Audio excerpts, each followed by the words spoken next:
Welcome to the PI Podcast, your destination for everything NFL, discussing the latest news and providing in-depth analysis of every NFL game. And now, here are your hosts, Ian and Tesh.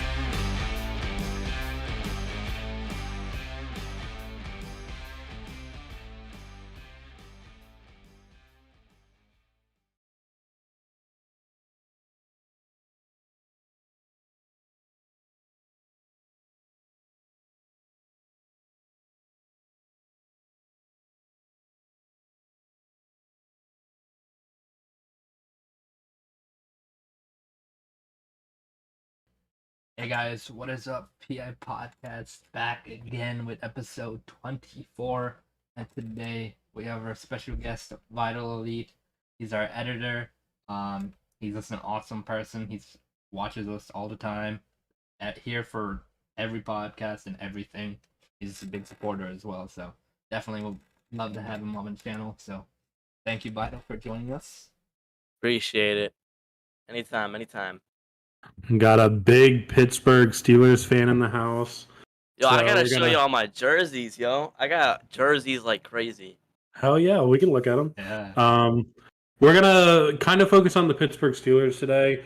They're kind of going through their version of a rebuild, I would say. Their front office is changing a little bit. Obviously, brand new quarterback. That we haven't seen a new quarterback for Pittsburgh since 2004. So obviously it's going to be, yeah. Vital was telling us earlier that he's never had another quarterback, which is crazy. Like, as a Jaguar fan, I've had plenty of quarterbacks. Yeah. Like, I've seen so many. Or Cleveland. Like, imagine being a Cleveland fan. Yeah, like 20 different quarterbacks up there. Yep. I'm glad that Matt Ryan wasn't a quarterback for 14 years. I mean, I've never known any quarterback better than Matty Ice. That's how it is with Ben. I don't know how I'm gonna feel this year. I'm not gonna lie. Same, like literally, Big Ben. You're gonna feel the same. Matt Ryan left, so depressing. So speaking of Big Ben, there was reports that Big Ben actually invited Mitchell Trubisky over to his house and they had dinner, and basically Mitchell Trubisky was able to go over and ask him what it meant to be a Pittsburgh Steeler. About being the quarterback of their franchise. Obviously, we don't know if Mitchell Trubisky's gonna be there for longer than a year. I know he's got a 2-year deal, but Kenny Pickett's gonna come in eventually. So how excited are you to be able to watch Kenny Pickett? Look, I'm not gonna lie. On draft night, me and my dad were out in the garage, right? And we have the draft on, obviously. And we both wanted Malik the whole night. Like, I'm not going to lie. I wanted Malik the whole time. I did not want Kenny Pickett. And then we get to it, and he's calling it, and he says Kenny Pickett. I mean, I'm not going to lie. I wasn't excited. Like, I didn't get hype or nothing. I really wanted Malik, but I did want Kenny from the start. So I'm cool with Kenny, and I want him to start week 1, but I do see Mitch starting week 1, and I don't mind if Mitch does, because I do like Mitch also. So. Yeah. I go ahead, Pritesh. Mitchell Trubisky, I think he can work well in that Steelers offense with Mike Tomlin. At least to give him a chance. I mean, Kenny Pickett, you should. I mean, if he doesn't have a start, he shouldn't. I mean, develop him a little bit, and see where he goes with that. Even if he sits out the whole year, if Mitchell Trubisky does well the whole year, definitely you can wait till next year. And Mitchell Trubisky, he's proved he can play good enough to win games. You saw it in Chicago. You saw the playoff game. They lost that one, but he did play well in it. And if it wasn't for a drop by one of the receivers on a deep touchdown pass that was right in the breadbasket for the receiver, I think that game would have been way closer than it was, because the defense kept the Bears in that game, and the Saints couldn't really walk away with it until the end of the third or fourth quarter. Yeah, he just needed help, to be honest. That's what I think we could bring to him. But if he doesn't start, then he doesn't start. But I would like to see him play. So that's just my opinion, though. I think I personally, I'm a big fan of watching quarterbacks get drafted, especially good, like the better draft picks. Obviously, Kenny Pickett was a top 3 quarterback in this draft. You can debate whether he should have been 1 or 2 or 3 or whatever, but he was definitely one of the best quarterbacks in this draft. And I really like that Pittsburgh has the option to sit him the whole year. I don't like watching these quarterbacks come in and get thrown to the fire. Even if he does start, he's not getting thrown to the fire. He's got a top 5 running back in Najee Harris. He's got a really good wide receiver group. He's got a good tight end. Pat Freiermuth is a solid tight end who's only going to get better. He's got the offensive line's a little banged up, but they did do good in this offseason to get it replaced. He's got the best defense in football pretty much. So even if Kenny Pickett had to start, he would be in a decent situation, but he's going to get a whole year to develop. I mean, Mitchell Trubisky, in my opinion, would have to do really bad for Kenny Pickett to get starts early on. And that's why I'm a big fan of what they're doing over there in San Francisco with Trey Lance.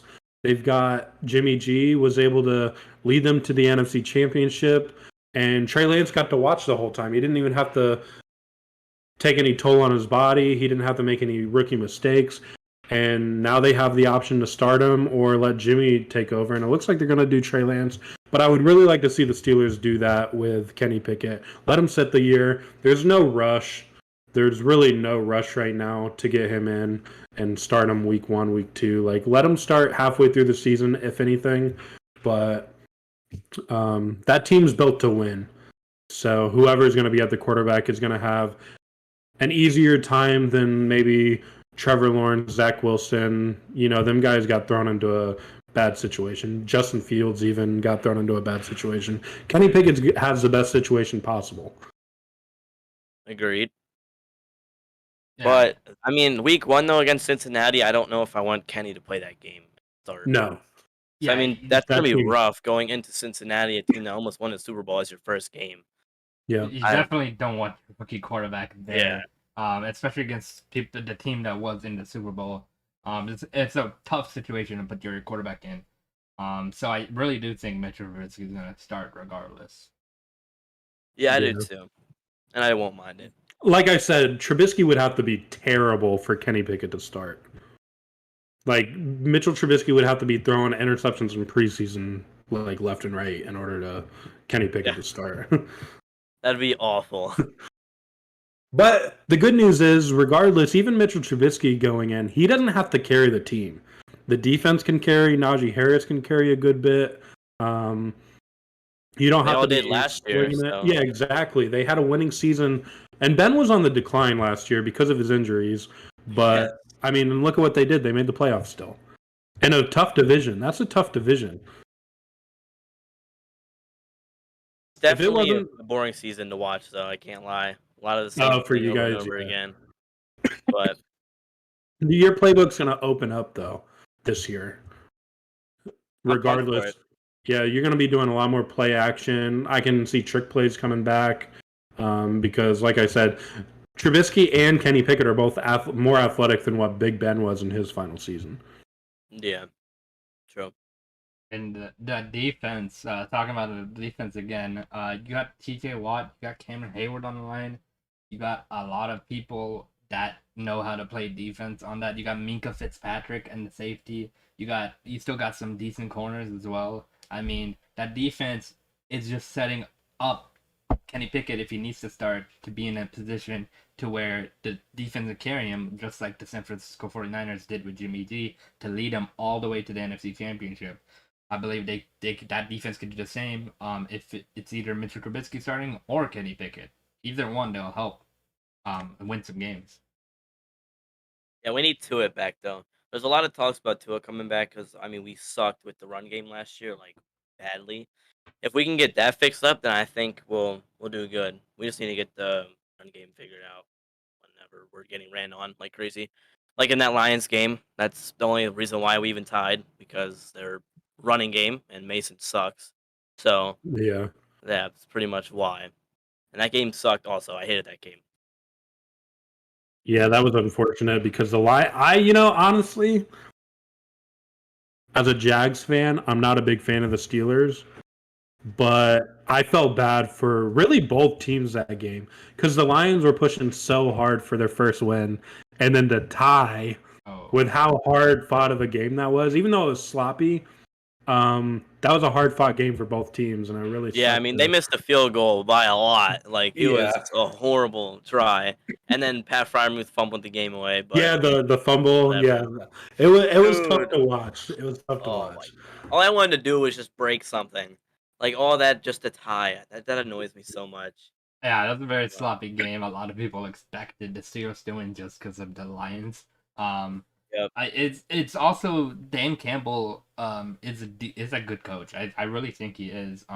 He just got put in a situation where he has to kind of draft some players, make the roster a little better, and I think he drafted well. So yeah, they really drafted well. They got Aiden Hutchinson. yeah, and then got James Williams, arguably the best wide receiver in this draft. Studs. They should be decent, at least better than last year. Yeah. From the Jaguars. And talking about the Steelers, reports recently have just been coming out that Dwayne Haskins, rest in peace to him, he apparently his alcohol level was a little high, but apparently he also had someone with him in his car when looking for gas as well. And apparently that person was drunk in the car as well. So who knows this situation? We really don't know anything, but does that change anything at all? Really much for the situation? So I disagree with the drinking while driving. Obviously, they had to have been doing that to get to where they were to run out of gas. So he was also with a girl, though. He was probably cheating on his girlfriend, to be fair. Yeah, you never know. I personally, like I said, that's a tough situation. Like, you don't want to see that happening. But like, for him to, die afterwards, like, you don't want to see anybody lose their life. And I, seeing on the internet, like, I've been seeing people say like he deserves to die and stuff. Like, nobody deserves there's some people out there that do probably, but like I said, for that situation, like, I'm not gonna say he deserves to die because of that. Like, everybody makes mistakes. Regardless, like, it shouldn't. It's life. People saying that it should good that he died or whatever, definitely uncalled for. Because he was very young, and I mean, people make mistakes. So, regardless of what you feel about that situation, too, his family doesn't deserve to see that kind of comments and stuff. Yeah, definitely. Yeah. So, like, in my opinion, you keep what you feel about that to yourself to a point, because like at this point, Dwayne Haskins wouldn't see anything you're saying. It's his family that's watching. I had his uncle see my video that I posted on my Steelers account on TikTok when he passed away. He saw it. I can't remember what he said, but he did say something about it. But besides the point, there's people in the comment section are like, oh well, it doesn't matter. He wasn't starting, or he wasn't good anyways. That doesn't make any sense. Like, that doesn't mean that he should go die, or it doesn't matter that he like died. I don't get that. Because I had a lot of comments like that the entire time that video was up and like blowing up. Yeah, especially the Adam Schefter tweet, very uncalled for. Yeah, yeah. He got flamed for that. And for a while. The thing is, he can't. Nothing will really. He can do whatever he wants because he's got the inside sources. ESPN really likes him a lot, so I don't think there's gonna be a point where they're just gonna be like, nope, not anymore. Yeah. And it also goes to a point where you have to think what you type before you type it. But at that point, he really didn't think what he typed. Yeah. I don't know. He also, I'm pretty sure he deleted a tweet and then retweeted it, or just fixed up whatever. Yeah, he once he seen he was getting flamed, he took it down, and then he actually apologized quite a few days later, on some other podcast. I think it was his. It was his own podcast, yeah. Yeah. And then he literally had the Adam Schefter podcast, just as the background. Just to promote his podcast. Yeah. He did not care. Wow. Yeah. In other Steelers news, though, Andy Weddle has just been He's been brought on by the Steelers organization as the assistant GM, and then reports are showing that Omar Khan is most likely going to be the GM of the franchise. Omar Khan's the Steelers VP of Football and Business Administration. So he'll get a bigger role if he is. And then obviously Andy Weddle is coming from the Eagles as a VP of Player Personnel. And if you think about it, the Eagles did really damn good this year in their draft. They've been like top 5 team on the draft board this year so far for who they drafted and where they drafted them at. So if the Steelers can get someone like that, that's going to be huge for their development, because the Steelers have always been good at drafting, especially wide receivers. They've been very good at getting wide receivers. Yeah, we love the drama. Apparently, Yeah. with Pickens, AB, Yeah, but at this point, even Hines Ward. Well, just they're very so like a lot of football teams. You hear them say, we want to build a culture, blah blah blah. But the Steelers are like, forget that. We're getting the best player. We're like, we don't care what the issues are. We're getting the best player.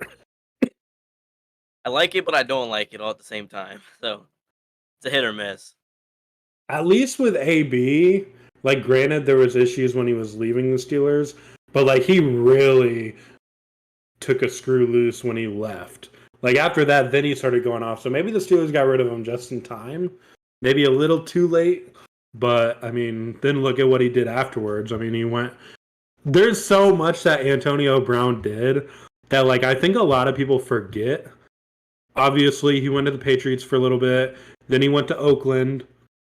He walked into the GM's office and basically called him a cracker, and then got released. Yo, I didn't know he did that. Yeah, he then he went to the Tampa Bay Buccaneers, and then obviously we know what happened there because that's recent, where he ran off the field. Had issues before that, but then when it was all said and done, he threw his shirt off and walked off that was crazy. I mean, Antonio Brown, to be honest, it's good for the NFL. Because that kind of stuff like makes them trend. That's all they want, though. They don't care. They just want attention. That's all they want. Exactly. And they got it with the drama queen. So, do you think Antonio Brown has a chance to play again? I personally don't. I think he's done. I don't know. I don't think so. Only because, like, even if you're on a bad team, I don't even think they're that desperate. I think he's ruined his chances completely, and that's on him. So I do think he's still skilled. Like, he could play at an NFL level, but I don't think he will be on a team. He can play, definitely. I mean, he just has too many issues. Like, I don't think any team is gonna come out here and be like, "Hey, he could play, but we're just gonna ignore this other stuff." No, he's at a point right now where just too many things, too much drama with him. No team in the NFL wants that on their team. And talking about his issues, that Vontae's perfect hit definitely could have caused it. Not saying it is. There's a lot of memes and stuff about it, but definitely, I mean, that was a vicious hit too. And who knows? You don't know how these head issues come and go. But Antonio Brown is still a decent player. But I don't think he's gonna get signed by a team unless they have Urban Meyer as the head coach. 100%. So true. So, Vital, I did, if you guys didn't see don't follow us on TikTok at PIPodcast. I've been going over every single NFL team schedule. I went over Pittsburgh Steelers schedule recently, and Vital, what do you think about their schedule? Do you think, what do you think your record is and stuff like that? All right, this may be a little bit biased, but we are having a winning record, number one. We were having a That's fair.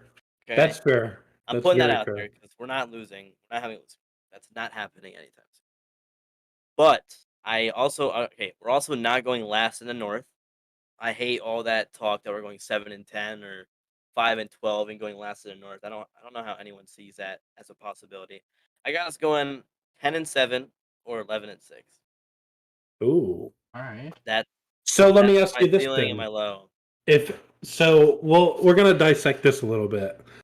If you're not gonna be last in the North, who do you think is last in the North, and then who do you think is in first?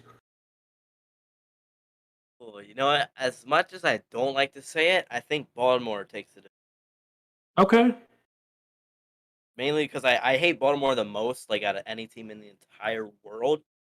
But I've been hating Cincinnati a lot more recently because of the Super Bowl, whatever. But I do think Baltimore will take first, and yeah, that's what I think. Yeah, So then that leaves the Bears and Bengals to fight for last. yeah, the Browns and Bengals. Yeah, The pretty first much. few 7 weeks of the season, their schedule, it's not the easiest either. Bengals, Patriots, Browns, skip the Jets, Bills, Bucks, Dolphins, Eagles. Eagles. Before the bye Jets? week. Those are all before the bye week except the Jets. I think you guys would definitely beat the Jets. I'm supposed to be going to that Eagles game Oh, in okay. Philly. Oh, that's gonna be a good. That'll one be to a go good to. game. Yeah. Very go to that. evenly matched up teams right there because I really think you guys can win that game as well. Like I think they're both improving their teams every year. So Well, okay. So in the first 5 weeks of our schedule, it's Bengals, Patriots, Browns, Jets, Bills. I have us going 3-2. 3-2 in those 5 weeks. okay. So who are your losses to? The Bills and It's gonna be the Bengals, the Bills, the Bengals and the Bills. I guess I could see us beating the Bills, but I don't. I can see you guys beating the Patriots. I can see you Yeah. beating the Browns, especially Especially if he's gonna be Watson isn't suspended. playing. Like there's no way Yeah. he's playing week 3. And then Jets, obviously, I can see you beating them. So yeah, I can agree with 3-2 there. Yeah. I see you guys can beat the Patriots and Browns and Jets. Like that you guys might go 3-0 there, especially. And then obviously a division game's always a toss-up. So like even though the Bengals, in my opinion, the Bengals had one of the best off seasons, only because their issue coming out of last year was their offensive line, and they completely redid it. They didn't lose players really anywhere else. They did lose CJ Uzomah, their tight end, but I mean that's not that big of a loss when you keep the same wide receiver core, you keep your quarterback, your running back, and you kept most of your defensive players. And then they did a complete overhaul of their offensive line. So the Bengals, I think, had one of the best off seasons.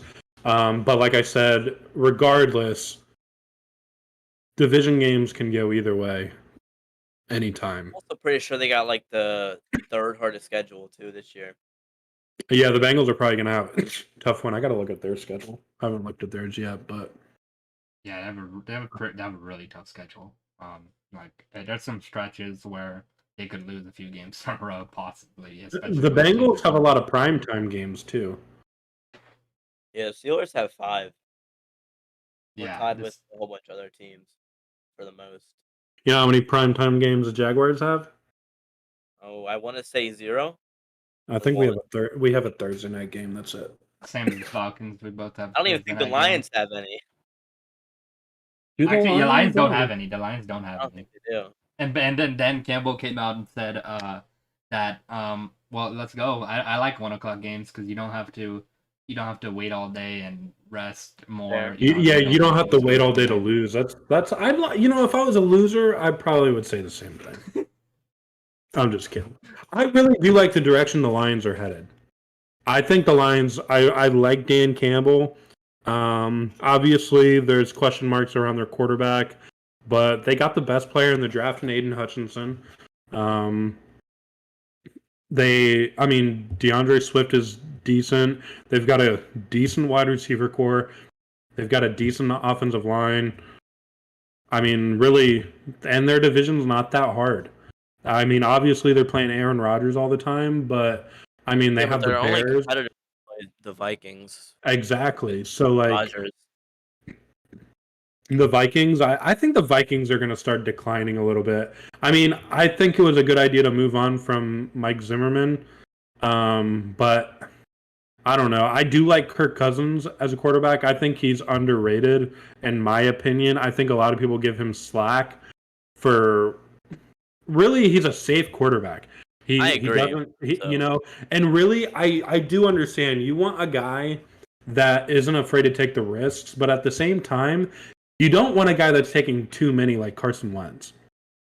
Yeah, and that's really the big difference why the Vikings did good by actually signing Kirk Cousins, because Kirk Cousins is that guy. He will make the passes you want him to make. He'll make safe. He'll be the safe guy basically.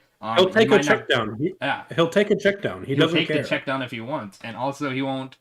He won't basically. He doesn't have the talent or like he doesn't have the scramble ability, but he's everything you want to be your franchise quarterback. And that's why Kirk Cousins has been like a quarterback for a while. He didn't find his thing in Washington, but Vikings, he has the weapons now. I agree with Ian. I think they have a chance this year to do something, but it's gonna all depend on how their defense plays. And I really need to see their head coach. Who'd they just get? Damn, who'd they just hire as a head coach? Uh, Kevin O'Connell, the Rams offensive coordinator. yeah. So their offense is going to be moving, I think. I think their offense is going to look good. Look at what Kevin O'Connell just did with Matthew Stafford. I'm not saying Kirk Cousins and Matthew Stafford are like that similar, but they're not that different. You know, Matt Stafford's not going to run. I mean, Yeah, really, he's got two similar quarterbacks, kind of. Yeah, they're both basically pocket passers, and I mean maybe Matthew Stafford obviously has a bigger arm than Kirk Cousins. Yeah, he does. But otherwise, like sometimes Matt Stafford makes those bad plays. I mean, you saw the one swinging in the end zone, just throwing it for fun, basically. Going back to the Steelers, that second half of their schedule also, I guess it's almost a little bit easier. I would say they do play the Saints. James, you don't know as this quarterback. I definitely think they can beat him, but the Saints defense did improve a lot this offseason, so it's gonna be tough to tell. Play the Bengals again, division game. Colts, I don't know about that one. I think I'm not sure about that game. That's gonna be a tough game. It's gonna be in prime time too. The Falcons. Colts? Yeah. Oh, wait. You think the Colts is gonna be a tough game? Yeah. I think, dude, the Colts are going to be good. The Colts this are going to year. be really good. The Colts have a Matt really Ryan, good defense. hold on. Matt Ryan at QB. Yeah. Jonathan Taylor. Yep. Michael Pittman. Who else? Mo Alley Cox. Well, that is. So here's my thing with Matt Ryan is he is good at making other wide receivers better. So he's always like, even on, so like, yes, Matt Ryan's had Julio Jones, he's had Calvin Ridley, he's had, who's the other, Roddy White. So like, I do get, he's always had a good wide receiver, but look at last year, didn't have Calvin Ridley, and then his wide receivers was Russell Gage, Zacchaeus, and then some others, like a rookie Frank Darby, and that's about it. And I mean, granted, they didn't have a crazy good season, but Matt Ryan still threw for almost 4,000 yards. I'm not saying he's the problem though. Like I think Matt Ryan's still a good quarterback. I'm saying he only has Pittman to throw to. Yes, but even though they don't have the greatest wide receiver room, they do have the best offensive line, which gives wide receivers more time to get open. And their defense as well is pretty good. They their matched up defense with some of the best teams last year, and they have a really good coach who knows how to play against these teams. I'm saying I think the Saints are going to be harder than the Colts. The Saints roster to me is better than the Colts, except the Saints don't have a quarterback. The Colts have a safe option in Matt Ryan, and also they have a better running back. So like, the running back's going to open up the wide receivers. The offensive line is going to give Matt Ryan time to throw to the wide receivers. And their defense is going to be, I think their defense is going to be pretty good because they just got the edge rusher Ngakwe to add. With who else Buckner and their defensive line's good. Darius Leonard. Maybe. And one more thing about the Colts, they're not like, their team stayed the same and they added a veteran quarterback. So, like, the quarterback situation's gonna, like, it's not like, I wish I could, like, okay, Marcus Mariota coming over to the Falcons, Marcus Mariota is a vet in the league, but he's not a vet with a lot of playing experience other than his first couple years. Matt Ryan has been playing 14 years straight. He knows what defense adjustments are happening. I think that team's going to be pretty good. And you got to think they barely missed the playoffs. Like they were already a the playoff Jags, team. man. I know, man. Yeah. And then it helped the Pittsburgh Steelers get into the playoffs too. That's the whole reason why we made it. I couldn't believe it. AJ, that's DeVito himself right there up top. And the Colts, like they upgraded their quarterback basically. Matt Ryan's better than Carson Wentz. If Matt Ryan was there last year, I think they would have been in the playoffs for sure. So, yeah, and definitely down the stretch, the last few games for the Steelers, they played the Ravens twice, toss-ups, division games. You never know, and that series has always been tough as well. Yeah. It all depends on how the Steelers can stop the run this year. Because obviously the Ravens are a very run-heavy team, and they're going to be a really big run-heavy team now that they don't have Marquise Brown. Not saying Marquise Brown is a top 10 wide receiver in the league. I'm not saying that at all. But he was their best option. And he wasn't that great either. So. Yeah, exactly. He wasn't but when you take away your best wide receiver on your team, like it doesn't matter if it's Devontae Adams or if it's Marvin Jones. Like it's your best wide receiver is your best wide receiver. Yeah. Or in the Jaguars' case, DJ Chark last year, we lost in Game 4. So we play good against the run though, like with Lamar and whatever he tries to do. Every year we seem to shut it down. If we get to it back though this year, I'll be pretty more confident. Yeah, the thing about the Baltimore's offense is people figure it out by the end of the season. I mean, it's not that difficult to figure out. They're figured out. Like Lamar can't do the same stuff. Yeah, and even if you change up the scheme or formation of your running formations, the running schemes, who's going to be in what position, whatever, the schemes, no matter if they change, people are going to figure out by the end of the season because you're already running it a lot. I mean, and now you don't have Marquise Brown. I really don't see how they're going to be able to compete if they make it to the playoffs. AJ, so I got a quick question for you in the comments. Well, it's not really a question, actually. Trey Lance been kind of showing out at OTAs. What's your thoughts? And then while he answers that... Vital, we'll keep, tell us about yourself a little bit. Tell the people about yourself, school, whatnot, whatever you want. All right, so I'm 15. I do homeschool. This is my first time ever doing homeschool. This is the first year I've done it. 10th grade, if y'all didn't know. I live in Pennsylvania, the place where pretty boring. But I play video games, go outside, go to the gym here and there. Really depends how I feel. Yeah, that's about it.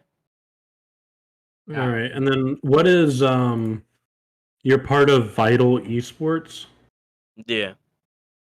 So they're basically a gaming org. I've been with them for let me check. I think it's been probably over 2 months now. Nice. And you mainly play Fortnite? Yeah, that and Madden a lot. I mainly play sports games. Do you stream at all, or you just upload content to YouTube? I only upload content, but I will stream whenever I upgrade my PC for sure. Gotcha. Yeah, definitely. If you guys want to check it out, we'll leave the link, his Vitals YouTube link in the description below. He does some really good editing on his Fortnite videos. Really good Fortnite player too. So definitely check it out. You can see some awesome content. Yeah, AJ, Trey Lance. Oh, I really think he's gonna be really good. He's so young, and he has the talent to be amazing, so amazing. And I really hope he does really well this year when they start him, because I'm just excited to see the type of stuff he could do. I remember seeing the deep play from last year where he just threw an absolute deep bomb for 75 yards. It was just an amazing play, and he can scramble, and he can do everything other quarterbacks can't. Some quarterbacks can't, and he can throw it accurately. And he just has all the talent in the world around him. Yeah, so I would like to also add to that Trey Lance. We talked about it a little bit earlier.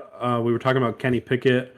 The San Francisco 49ers has done a great job for Trey Lance. Trey Lance is going to go into literally a dream situation.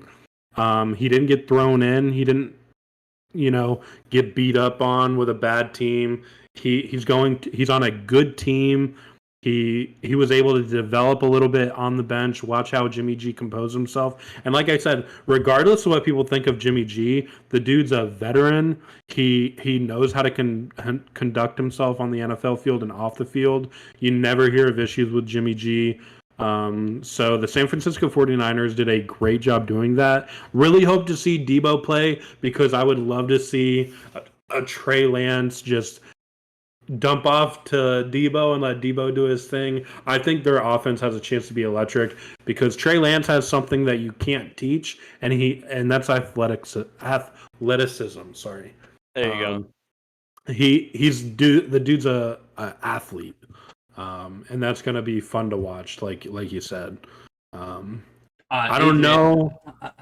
I wanted to ask. Go ahead. I wanted to ask AJ, what do you think about Debo Samuel probably missing OTAs? I think we've seen it coming. I think we honestly seen it coming. Yeah. Debo missing OTAs, and one more note on the Shanahan. Shanahan is such a good play. He's an amazing play caller, amazing offensive mastermind. Because he can make anybody, and I mean, Debo Samuel just helps the cause because he's so amazing. But he can make receivers get open in just any way he wants them to. You can take the Falcons Super Bowl run, for example. That offense, he was the offensive mastermind for that offense. He made people get open. Falcons were getting 20 yards of play. Like, they were driving down the field every time they got the ball in their hands on offense. And I think Shanahan just helps. Exactly. Yeah, he's so good at making plays and making play calls as well, that it's just everything's in Trey Lance's hand and those receivers' hands. And he had a year behind Jimmy G on the NFC Championship run, whatever they did. And the division doesn't look like it's that tough this year either. It's just them and the Rams. And wait, who else? Oh, wait, and the Cardinals. Yeah, but the Cardinals, there's a chance that Kyler Murray doesn't play, and I think obviously everybody out there is hoping he doesn't. Not Arizona's hoping he does, obviously, and every Arizona fan. But the 49 or who else is in there? Seahawks. Yeah, the Seahawks are hoping he doesn't play. I don't even think the Seahawks would be that great this year, though. I don't. Yeah, their division, it's going to be between the 49ers and the Rams for sure. 100%. And then, like we were talking about, Trey Lance had time to develop. He could go out there. You've got a second-year quarterback who took very little snaps in his first year, but he's going to an NFC Championship team, a team that made the NFC Championship. So, like I said, obviously he's going to a very good situation. He doesn't need, if he plays like Jimmy G did, safe game manager, and then better. I mean, they're going to get over that hump, and most likely the NFC is anybody's. It's not, well, the AFC is too, but the NFC, there's the few teams that can make the championship. The AFC is the tough side. Like, you're having a fight. Yeah, the NFC is weak compared to the AFC for sure. Yeah, the AFC has way too many teams, especially the AFC West, and a lot of other teams that can just compete for a Super Bowl. Like, it's just like a kind of like a fist fight, free for all, like, because so many good teams in the AFC. That's like I keep seeing people say about the AFC West and how all these teams are so good, but that division's so good that there's a chance that nobody in the AFC West has more than 9 wins because of how good that division is. And that'd be crazy. Like, you don't see that. You don't see all 4 teams in the division. You usually see the one team just not doing well this season. Just to think about these 4 teams in the AFC West being really, really good, it's just crazy to think what the season's going to come up with. Okay, so question for you guys. If Jimmy G was on a different team without Kyle Shanahan, would he be as successful as he was with the Niners references win-loss ratio? So this is kind of a tough question because it depends on what team he was on, obviously. But if we're going with like the basics, so let's just say he never went to the 49ers, and let's just say the Patriots moved on from Tom Brady and kept Jimmy G. I want to say yeah, because then again, he still had years behind Brady. So yeah, if he would have stayed with the Patriots, I personally think his win-loss ratio would have been similar. I think the Niners are a better built team, but obviously Bill Belichick's hell of a coach. He would have put Jimmy G in a good situation. But then if you look at some of the other teams he could have possibly went to, let's look at... Weren't the Dolphins kind of maybe? Well, okay, let's look at all these teams that just recently got quarterbacks. The Jaguars, he would have been terrible on the Jaguars. Anybody would have been terrible on the Jaguars. The Jets, anybody would have been terrible on the Jets. And I don't think Jimmy G is the kind of guy that's going to put the team on the back. Here's a good comparison. The Baker Mayfield situation where Baker Mayfield was drafted to the Cleveland Browns. Baker Mayfield just had that swagger about him that I think Baker Mayfield would have won more games in Cleveland than Jimmy G would have won in Cleveland. So if you want to look at it like that, like which quarterback would have maybe won more in certain situations, I think if Jimmy G would have went to the Colts back when Andrew Luck retired, I think his win-loss ratio would have been pretty good. If he would have went to the Panthers around the time Cam Newton was gone, I don't think he would have done that great. Yeah, I think Jimmy G had the luck. I kind of had the luxury of being in such a good situation with the Patriots and the 49ers. The Patriots, if you would have stayed on there, Bill Belichick's the mastermind. We all know this. Ian said it. Their defense was really good then. And I think Jimmy G would have excelled. He would have had the same win-loss ratio, or at least close to it. And when he went to 49ers, he just had such an amazing defense that it was hard for him not to lose games because all he had to do was get some points and let his defense do the work. And you also got to think the 49ers had a solid roster when they went after Jimmy G. It wasn't as good as it is now, but it was a solid roster, and they needed that quarterback that could push him to the next level. Yeah, and so like I said, I don't think someone like the Panthers would have taken a risk on him.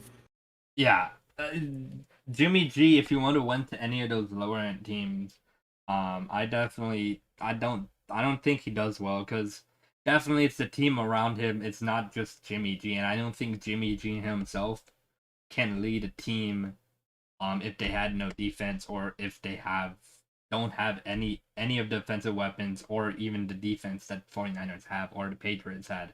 I just don't think he excels. I think he's, like Ian said, safe. I think he's decent enough to be able to start for somebody, but at the end of the day, I don't think he's the leader type you want to lead them to a Super Bowl because I don't think he can do it. And then if you look at other quarterbacks, a lot of times obviously quarterback's a super important position, but there's very few teams that you can say, the quarterback's not the best player on the team, or at least not up there with the best. So like you look at the Rams, Matt Stafford might not be the best player on their team, but he's up there as skill level wise, right? Like obviously Aaron Donald's better, Jalen Ramsey's better. But if you look at the 49ers team, and I'm going to go down the list. If I was going to distribute the wealth of the salary cap, I would pay, me personally, Deebo Samuel more, Brandon Ayuk more, Arik Armstead more, Nick Bosa more. And that's just, I'm literally only on the top 5 players. D Ford, I would probably pay more.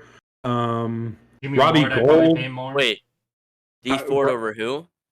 Jimmy G. I would think that those players that I just named, like Jimmy G is just so far down the list. George Kittle, like I would pay all those players more than Jimmy G. That's how stacked their roster is. Yeah, he got put in an ultimate situation in San Fran. And Kyle Shanahan there too. I mean, he Kyle Shanahan was getting some offensive plays so he could actually find the open guy. He makes it easier for these quarterbacks as well. So Kyle Shanahan didn't care that he had Jimmy G. He makes these wide receivers open for the quarterbacks and literally tells them where they're gonna be and where to throw it. It's like a game of chess, like we've said multiple times in the past. And Kyle Shanahan's the chess master. And then I can even go down the list even further. Fred Warner, he's one of the best linebackers in football. Trent Williams, one of the best tackles in football. Like, their team is just so stacked.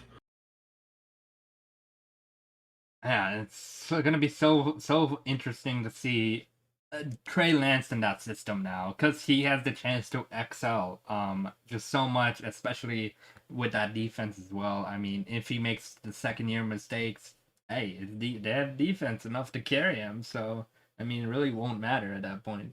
Yeah, they were able to develop him enough to where now they can risk putting him in. And even if he does make those mistakes, like you said, their team's just so stacked on defense. Their defense is their team. Even though their offense is so good, their defense is the stronghold of the 49ers. And then they have their offense that's top 10. So I don't know. That's a tough team. That's a tough team. Yeah, I see the 49ers being the best defense in the league again this year. Or, well, the Bills were the best kind of... I guess people thought the Bills were the number one scoring defense. I think the 49ers are better defense than them, but we'll see this year. I think 49ers defense is going to be really, really amazing. They didn't really lose It'll be a anybody contender either. for sure. So speaking of how good teams are and stuff, Peter King came out with his power rankings, and I think there's a lot of debate. I want to discuss it with you guys. I have it pulled up, so I'm basically going to list off a couple, and then we'll talk about it. And then I'll list off a couple more, then we'll talk about it. All right, so 2022 NFL Power Rankings. I have no idea what criteria he used to list this, but he has the Buffalo Bills at number 1. Do you guys agree? No. I could see it. I think I'd put the Rams there and then the Bills, just because I don't know. I could definitely see Josh Allen and that team. They only got better, so I could see them at number 1. But I still think they should be at least number 2 if I'm just being generous to the Rams. Okay. So then number 2, we have the Los Angeles Chargers. Oh. I think they're overhyping the Chargers right now. I was about to say the Yeah, I same think- thing. They get overhyped every single year, and they turn out to be this team that either misses the playoffs or is the last seed. Yeah. Don't get me wrong. I do think they'll be good, but I don't think they're the second or whatever he had them ranked best in the NFL. And All you right, gotta so remember I'm in the agreement. Chargers- You gotta remember the Chargers. They really couldn't stop Vegas' run game whenever they needed to win that game, go to the playoffs. And they added J.C. Jackson and Khalil Mack, but I don't see them. I think Khalil Mack's washed. Big increase of Khalil Mack. I still think he can play. I just don't think that he's gonna. He can't be do it at the a top answer. level anymore. Here's the thing with Khalil Mack. He's going to open up lanes for Nick Bosa. Yes, Joey Bosa, sorry. Joey, yeah. So I'm in disagreement too. I think the Chargers are way too high. I can live with the Bills at 1. I can live with them there. Yeah. I mean, really and truly, if it wasn't for that 13-second comeback, I honestly think they could have been Super Bowl champions. I think they would have won without. I think they could have beat the Bengals. I think they could have beat the Bengals. But anyway, number 3, Kansas City Chiefs. I think Kansas City's a little too high. Just I know they had a good draft in defensive wise, but I still think they're too high. It shouldn't be up that high. Because I mean, they did lose Tyreek Hill. You gotta remember that, and also their defense they lost some pieces as well. So they lost to Honey Badger, presumably the heart of their defense. Yeah, I think they're a little high as well. Yeah. Agreed. I could see him at 5 or 6, maybe 7, but 3 is a little high. All right, and then I don't think the Bengals are better than them still. So. Yeah, that's why I think the Bengals are properly ranked on this list. But I don't know. I think they could go up a little bit. I'll tell you where they're at in a second. Number 4 is the LA Rams. I think we were all in agreement they should be Fair. higher. But I think they should be 1. I think they should be higher than Chiefs and Chargers at least. So. Okay. Oh yeah, 100%. All right. So then number 5, the Green Bay Packers. I think they're high. They're high. They're high. Bro, I think they're overrating them just because they're Aaron Rodgers, but he lost his best weapon, and they lost Zadarius Smith. I mean, you could they kept Preston Smith, but they lost Zadarius. And they did draft they did get a linebacker in the draft, but I don't think that replaces Zadarius Smith. So I think the Packers are high. Same. All right, so Tampa Bay Buccaneers are at number 6. AJ's at 6. AJ, were you talking about the Chiefs or the Rams? I don't know. Oh, the Green Bay Packers. Yeah, they lose to the Niners literally every time. The Bucs can probably fall off this year, in my opinion. I think I can lose see to it. the Niners every single time. Yeah. Like if Kansas Brady City falls should off. be 6. I agree. So yeah, the Buccaneers. I think they're probably ranked at 6, in my opinion. I could see them go down 1 or 2 notches, but I think they shouldn't be higher than 6. Yeah. Because, like I said, I like the Bills, I like the Chiefs better, I like the Rams better. Personally, I like the Bengals better than the Buccaneers right now. But with that being said, number 7 is the Cincinnati Bengals, and I think that's fair. I think they could go up a little bit, in my opinion, but I think it's fair that they're not 1 or 2. I think that's a good spot for them. Yeah, they could go a little higher, but I think they should go higher if you drop the Packers out of the top 5. They could go over the Packers, definitely. Okay, and then number 8 is the Baltimore Ravens. Oh, okay. I think they're a little too high. No, not top 10. But I agree. I don't think they should be top 10. Maybe 12.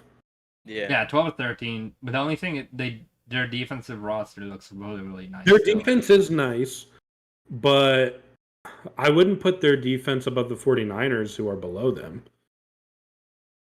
And I also think the 49ers offense is better than the Ravens. So I don't know why the Ravens are above them. So then number 9, and I kind of understand why they're this high, because they had a really good draft. And really, their roster is good, and the only question mark is that quarterback.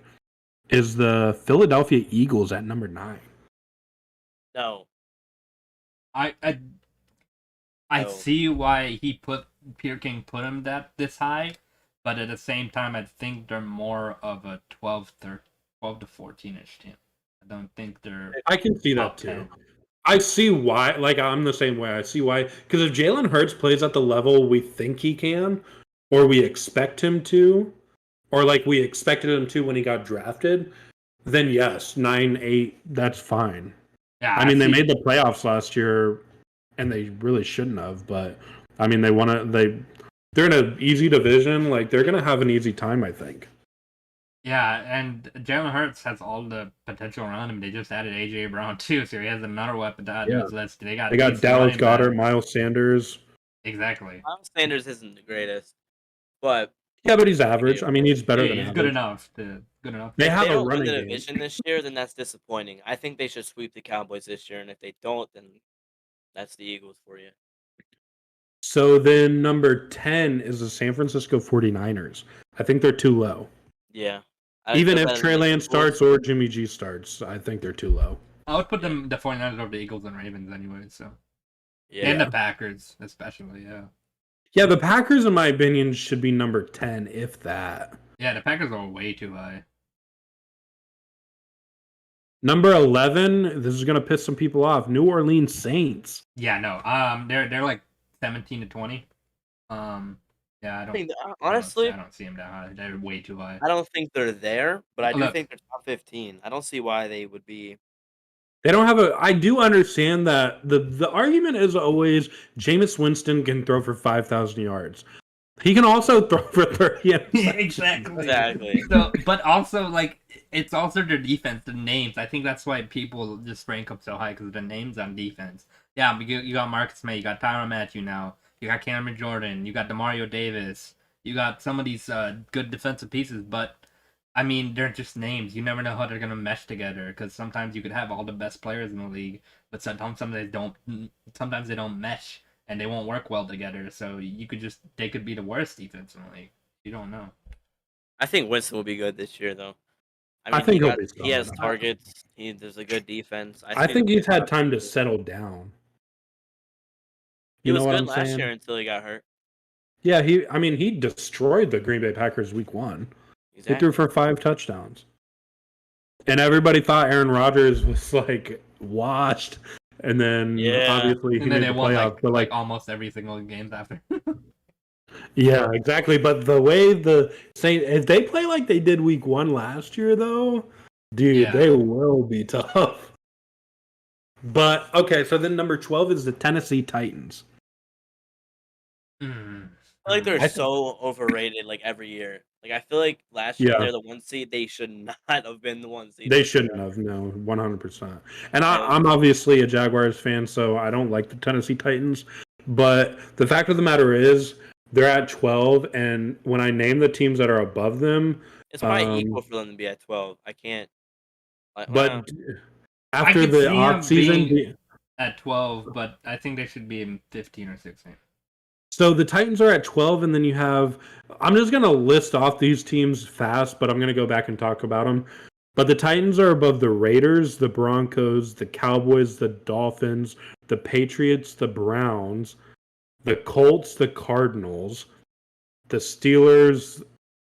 And I'll stop there because that's kind of it. The teams all of those are good except for... what was it called? The Broncos and... maybe the Raiders, but I think they aren't better than those two. But everyone else, I think. Steelers, obviously, Broncos, Raiders. I think Broncos, Raiders, and Colts should be higher than Titans. So. Oh, you're gonna be pissed at the Colts rating. Yeah, they're probably like freaking. All right, so number 13, like we just said, the Raiders. I think that's fair. I mean, honestly, like I've already said my prediction is they win the division, but. That's not happening. I like the Broncos better, but yeah. I do too. But I can understand the Raiders and Broncos being at 13 and 14. They got the Raiders at 13 and the Broncos at 14.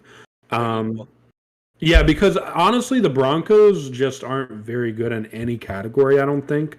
Like, they're solid. Like, they've got a solid roster. But they don't have, like, the best anything. Like, and I talked about that the last podcast. The Raiders... You can argue that they have the best wide receiver in football, right? That's not an argument. That's just what it is. They have a top 10 edge rush group. Now that they have Chandler Jones and Max Crosby. I think Chandler Jones is that good. I think he's washed also. Yeah, so the thing with Chandler Jones is last year he had 10 sacks, which is decent, but he got 5 sacks in one game. 5 of those came in one game. So, like, yes, the 5 sacks in one game is, like, phenomenal.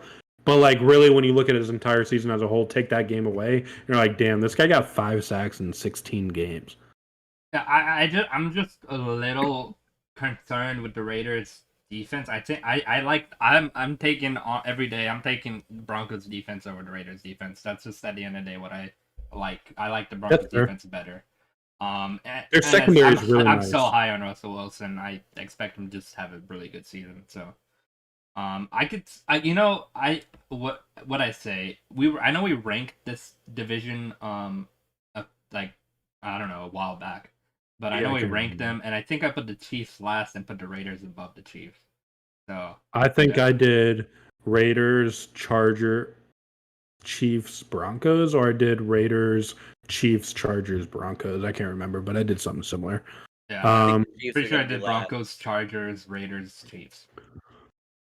Then we'll keep moving on. We got number 15, Dallas Cowboys. I can only see they a little bit higher, but just because of what they have around them. Yeah, I do like that they put the Eagles above the Cowboys. I do like that.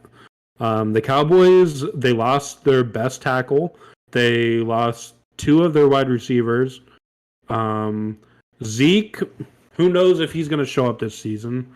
It's pretty bad when your top paid running back is the second best running back on your team. Because Tony Pollard, in my opinion, is better than Zeke. Yeah, he's a beast. I do think if Zeke could play at a level similar to what he did on his rookie contract, then yes, you can have the Cowboys that high. But they have a lot of faith in Zeke, and I think it's like one of those things. Like, I'm glad the Jaguars went away from Leonard Fournette. Granted, he's doing good in Tampa.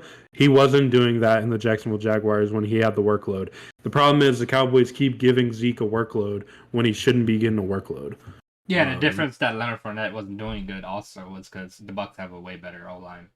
Exactly. You got to think Leonard Fournette went to another team. He's got wide receivers all over the place that they have to guard. They have one of the best a Hall of Fame tight end in Gronk.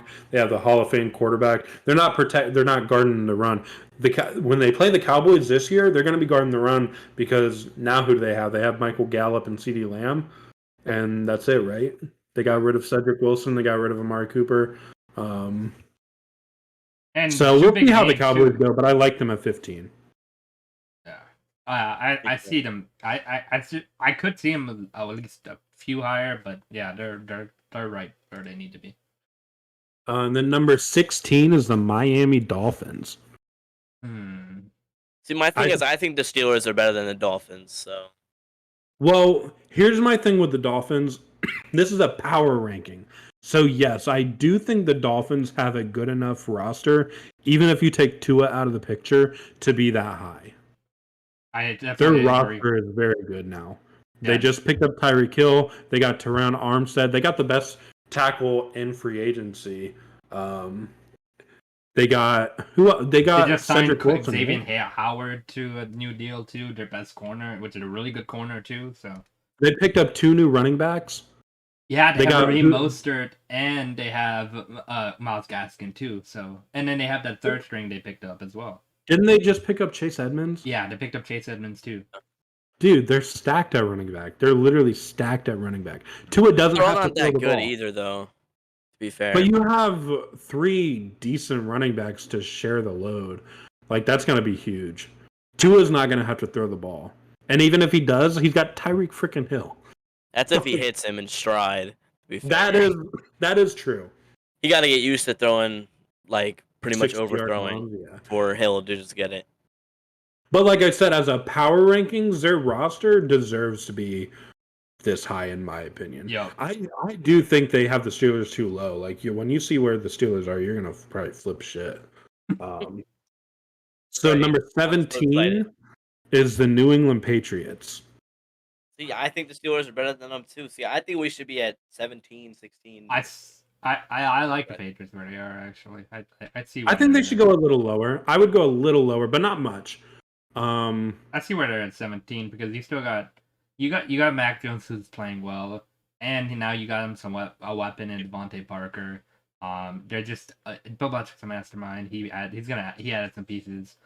Their defense getting better, younger players. Christian Barmore, really good D tackle he drafted. Bill Belichick did last year. Okay, but do you think the Patriots have a better roster? I'm not talking about how you think they're going to do this year than the Cleveland Browns. No. Because you could argue the Cleveland Browns have a stacked roster. Yeah. Yeah, no. They just picked up Amari Cooper. They have Nick Chubb, they lost their cornerbacks. I don't see them having a better roster than Cleveland Browns. So they have the New England Patriots at 17 and Cleveland Browns at 18. I can see them switch up. I switch up. Yeah, I can see them switch up. Because my big thing is the Cleveland Browns roster, whether the Patriots are probably going to have a better season than them, maybe. We'll see. I mean, like I said, I'm with you. I don't go against Bill Belichick. But depends on how long Watson's suspended this year for how the Browns will do. But like I said, if you're not looking at a suspension, the Browns have a better quarterback, better running back room. You could argue offensive line, but the Patriots defense just took a big hit this offseason. And the difference between the Browns and the Patriots, the Browns secured their cornerback and the Patriots let theirs go. They didn't want to pay him as much as he wanted, right? Yeah, the Patriots never want to pay, Yeah, which Bill Belichick it doesn't like paying his works. players at all. It works. I mean, you Yeah, can if get away you're- with that if you draft good. Yeah, if you're as good as the coach of Bill Belichick, you don't have to play your players. You can let them go and just draft their replacement easily, because he knows. He knows. Yeah, but I don't think he knows. did. To be fair. All right. So then number 19 is Minnesota Vikings. How the hell are we haven't got the Colts yet? I really think they're top 15. There are a lot of teams that I have them over. I have them over the Browns and the Patriots already. I'm wondering where my Steelers are at. Yo, this is stupid. I'm telling you, you guys are going to be, this is a fun one. This is a fun one. Because then when you hear the next team, you're going to really flip your shit. Bro, I swear. Well, the Vikings only are this high because of their roster. And I think they have a good roster as well. So I see where they're here. All right, so you ready for me to do number 20? I swear to God, if Oh, it's no. what I'm thinking.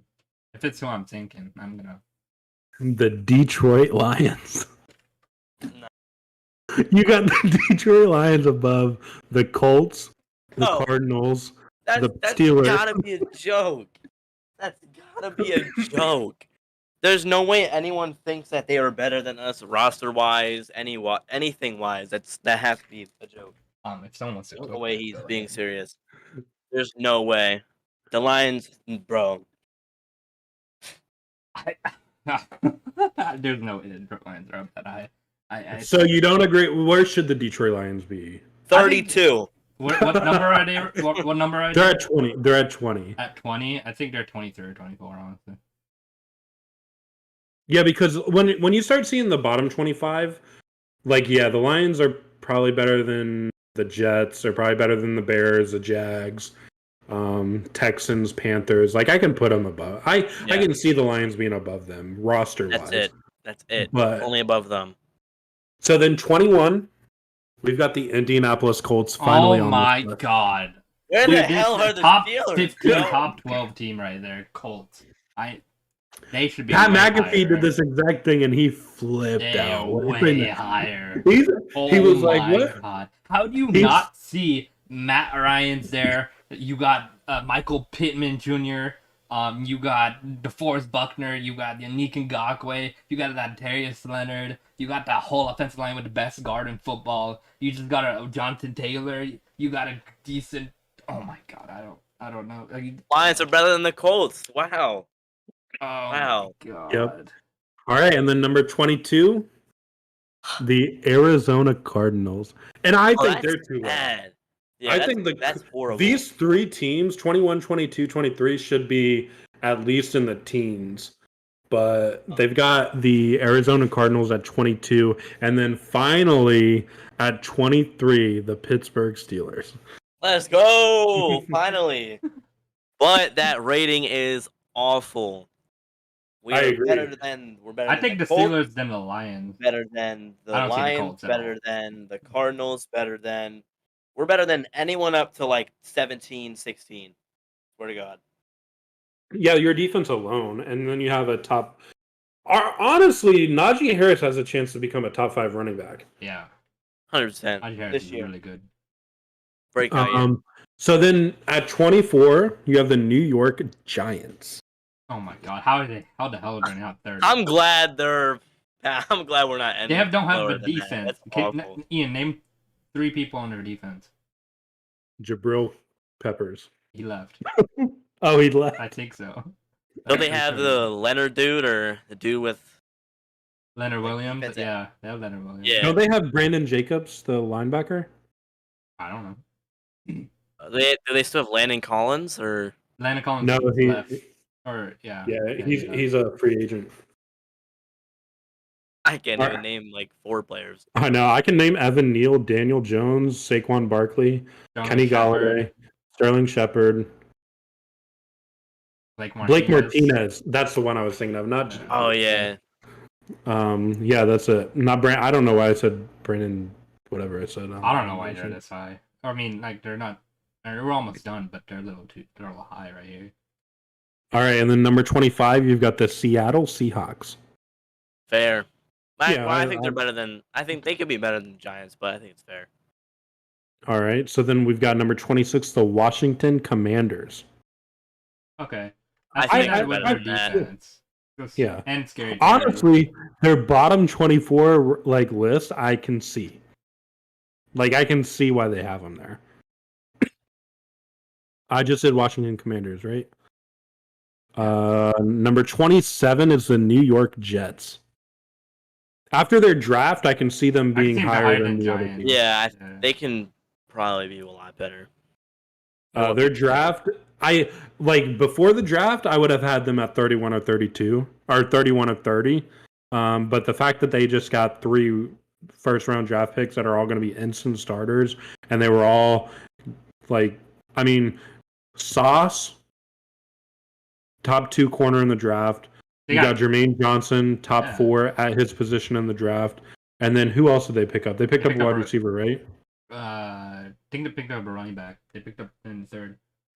No, in the first round. They had 3 first-round picks. Oh, they have 3 first. Oh, they drafted a wide receiver, but I can't remember who it was. Was it a wide receiver? Garrett Wilson. Oh, Garrett yeah. Wilson, yeah. So, I mean, they got 3 really good picks in the first round that are going to be instant starters. And I really like Berrios. I've said it before, but I drafted him last year. I didn't draft him. I got him off the waiver wire in fantasy. Berrios is going to be a guy to watch. And then they did get the best running back in the draft. Or they got one of the best running backs in the draft, too. Yeah. Brees Hall. I like the Jets 27. And then 28, the Chicago Bears. Honestly, they're probably going to be like one of the worst teams this year, so that's fair. I think they did no favors for Justin Fields. None. Yeah, they did nothing for him. No offensive line. They didn't get O-line or anything. O-line or two, but they really did nothing to help Justin Fields. They did O-line late. They did it in They should have spent the whole draft on O-line. They got to build around Fields. Yeah, that's the problem with Chicago. They never build QBs. They always lose them. Like they don't. Yeah. That's why they suck. Build around your guy. So then, coming at 29, this one might hurt your feelings, Pritesh, but it's the Jacksonville Jaguars. And then it's 30 for the Falcons. Wait, where are the Falcons? I just 30. They're right after the Jaguars. They're right after they're 30. So I do like the Jaguars here. I mean, you could argue the Falcons Jaguars roster, but if you think about it, honestly, if I'm being honest, I just see them being 1 or 2 higher. I don't see them being that much higher at all.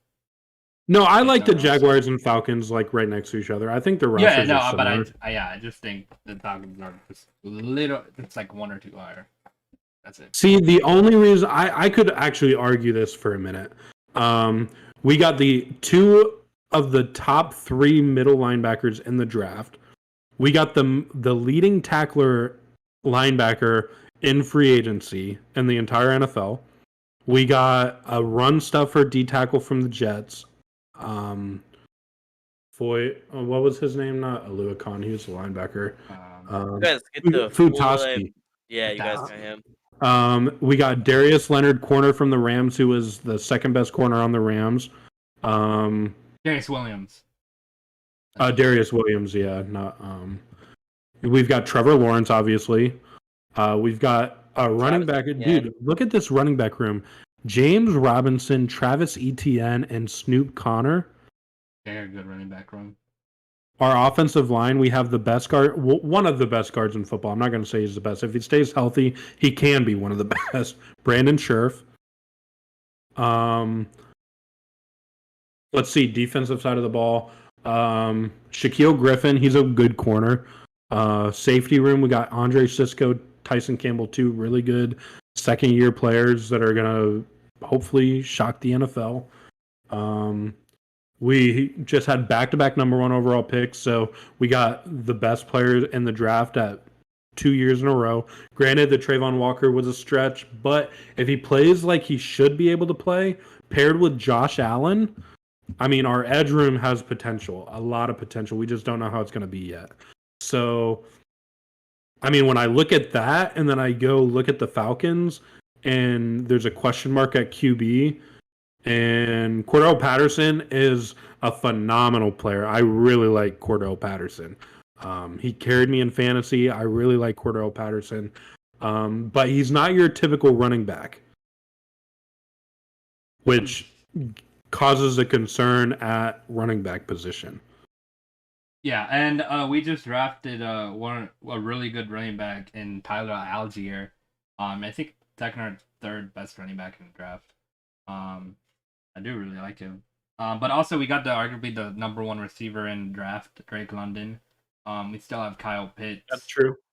We still have Zambade Zacchaeus. I think Desmond Ritter is gonna be well enough. I think it's gonna be good enough if he starts to be like the franchise quarterback. And we also have on defense, in the second round we got Arnold Ebiketie, the next best like edge rusher that we could have gotten. And we also have Grady Jarrett. We have two really young safeties that are up and coming, Javian Hawkins. I think we still have Eric Harris. And then our O-line's not that great. So I see the Falcons and Jaguars roster are very, very close. I do think the Jaguars roster though is a bit better, but I think so because I could see the Falcons being better. I haven't seen them play yet. Yeah. So that is a big point. Our defense is completely different. I mean, there's literally like 4 players that's going to be the original starters from last year. Yeah, I think we've got with the one D defense. tackle. Like, there's so many people we've added on defense that just are not from last year. Like, this complete revamp. But then our wide receiver room is, in my opinion, is underrated. Now, granted, we don't have that big number one wide receiver that we would like to have, but when you look at the wide receiver room, Marvin Jones, he's a solid vet. Christian Kirk, solid vet. Laviska overpaid Shenault. though. Yeah, Overpaid. but I mean, if you're just looking at talent wise, but I think he's I forgot to say pretty AJ decent. Terrell and Young Hoku. oh yeah, see our kicker position, we don't know what's going on there. So that's a question mark right now. We did just get someone, and I don't remember, but he was kicking like 70-yard practice kicks at, in the stadium for his little intro video for the Jaguars. So I'm interested to see sign him. Urban Meyer, that kicker. But we could have. Jaguars You at see 29, Falcons at 30, right? Falcons at 30, yeah. Jaguars at 29. Okay. Let's finish the list before we keep going. 31, the Carolina Panthers. Okay. Fair. And then number 32, Houston Texans. yes, Houston. Fair. Yep. Yeah. I mean, the list is almost horrible, but it's fair. Me personally, The first and like 20, this is going to be my 25 is bias. horrible. This is going to be my bias showing out. In my opinion, from 32 up should be Houston, Carolina, Chicago, Seahawks, And Atlanta. Giants. I would no, I could put the Giants. Yeah, I would put Giants there, and then I would go Atlanta Jags. Yeah. Yeah, I agree. That's just me, and like I said, my bias is going to show a little bit there. My But bias is we're just 1 or 2 higher, but yeah, but like My bias I mean, is we should be top 15, but apparently the Lions are better than us, so yeah, the Lions should be below us too. I'll understand that.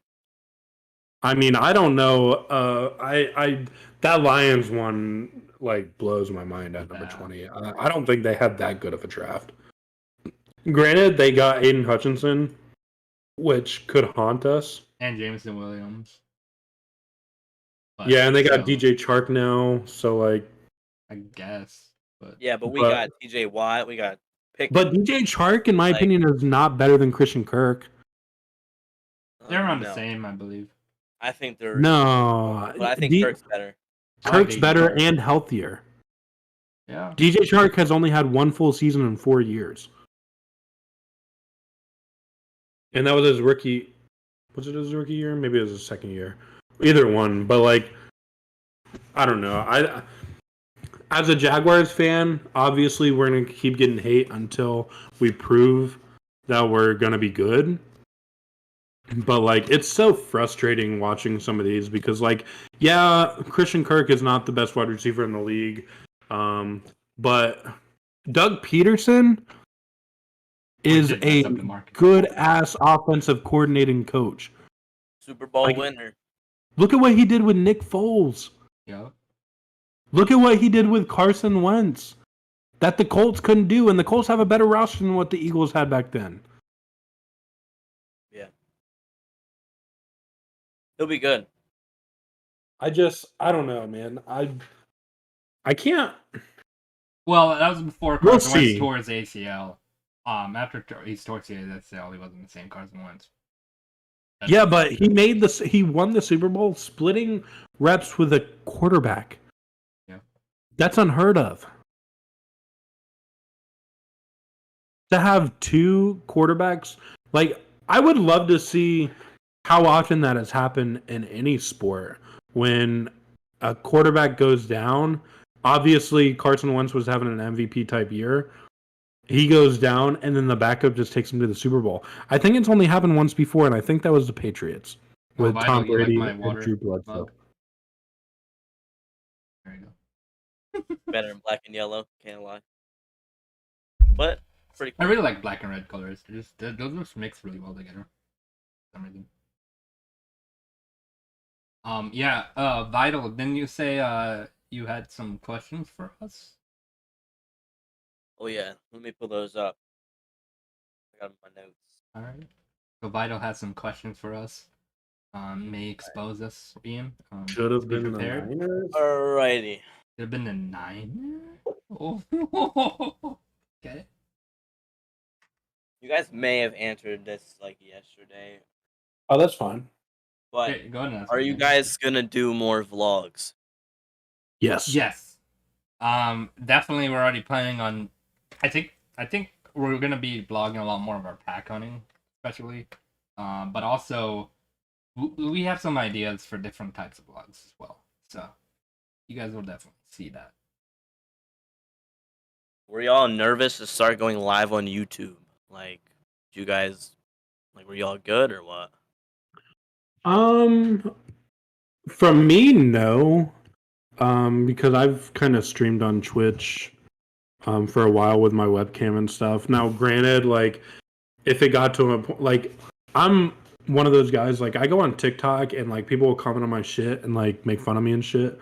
And, like, that literally, like, it doesn't bother. Like, I literally have zero cares in the world. So, like, that part of the nervousness, like, yeah, I mean, you've seen the one comment the other day where someone, like, told Pritesh, he was like, we can fucking read, because he was reading out the schedule.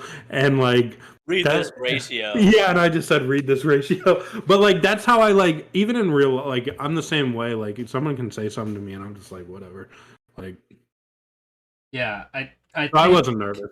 I think me and Ian we both kind of made a consensus to stream on YouTube. We weren't really worried about YouTube just because we know YouTube has more of an audience than Twitch does. Like, and it was by a large margin too. And we both streamed on Twitch, so we know the community there. The community on Twitch is amazing. They have a really good community there. A lot of great people you can meet and be friends with on there. We decided to go on YouTube because of the large and broader audience. I think if we're doing a sports podcast, I think YouTube was the better fit for us than Twitch. How long did it take you guys to start the podcast and like what was all into it? Like, did you guys have it ready for months or for like a few days? So we talked about it for a good month before we actually like came up with the name and idea and stuff. But I've been wanting to do this for like over a year. I've been thinking about. I'm just a huge football fan, and like I really can't get enough of it. So like we could talk for 3 hours right now about sports, and then I would go to bed and pull up videos of highlights. Like that's just how much I like watching football. And then we just kind of talked about it. I texted him and I was like, dude, I really want to do a podcast. And he was like, hey, that'd be a cool idea. And then we like didn't talk about it for a week. And then we came back to each other and we're like, dude, I kind of want to do a podcast. And then we didn't talk about it again. And then we came back to each other and it was like, dude, let's just figure out a name. And I don't remember. We came up with quite a few different names. And then finally we were like, well, what's NFL related? His name starts with a P. My name starts with an I. So we're like, PI. I mean, that's pass interference. yeah, If pretty you guys good. didn't know, pass interference is kind of what we're going with, but Yeah, it's a really good our name. names as well, Pritesh and Ian. That's what both of them, kind of. And when we decided that we want to do a podcast, I actually I've been wanting to do a podcast as well, and I actually joined a Falcons kind of podcast for at least a month, the Flying High podcast, and I did some Falcons videos on there for them. It was a good experience. Definitely only there for a month just because me and Ian already talked about doing a podcast, and that just came at a perfect time because I was already kind of doing, I guess, not really a podcast because they had me record videos and post it, but I think we made it the plan to get the name, and we got the name, and it took us a month just a month, and then we officially did our first episode. And originally we did it recorded, as you guys probably see, but I think like after 4 episodes we were like, yeah, let's just do it live, and we have. And I'm gonna thank everybody who's watching right now and everybody who watches streams anyways, because we love doing it live. All right, and what made you guys fall in love with the NFL, or like what age you guys did, and like what made you fall in love with the NFL? I'll let you answer that first. So I really didn't know anything about football until 2011 or 2012. I learned from some people I know, some friends I know, and I started getting into football more. And originally, I went to just about, I think, so many Jaguar games in the stadium. Went to the stadium like every other week, and went to a lot of Jaguar games, and really started learning football. And then once I kind of like knew a little bit about football, I kind of picked my team, and it was the Atlanta Falcons. I saw Matt Ryan, Tony Gonzalez, Roddy White, Julio Jones, and I was just like, it's like I really liked their team and like the whole environment that the Atlanta Falcons had, and I just chose the Atlanta Falcons as my team. But the Jaguars definitely are my second team basically because I've been to so many games. I've known their roster a lot, so yeah. And what is it? Yeah, that's Matt Ryan, Tony G. That's what got me into football as well, and the Jaguars. So I personally have always played sports. I grew up playing baseball, but obviously in school, played football, played basketball, played baseball throughout elementary school and stuff. And I had one of my friends, his birthday happened, and he had an extra ticket to go to a Jacksonville Jaguars game in 2006. So that was the very first game I had ever went to. And it was actually, we played the New York Jets, and it was the very first game I had ever went to, and we beat the Jets 0-42. And it was so crazy because all the fans were like leaving in the third quarter because we were up by 35. It was 35-0 or something like that.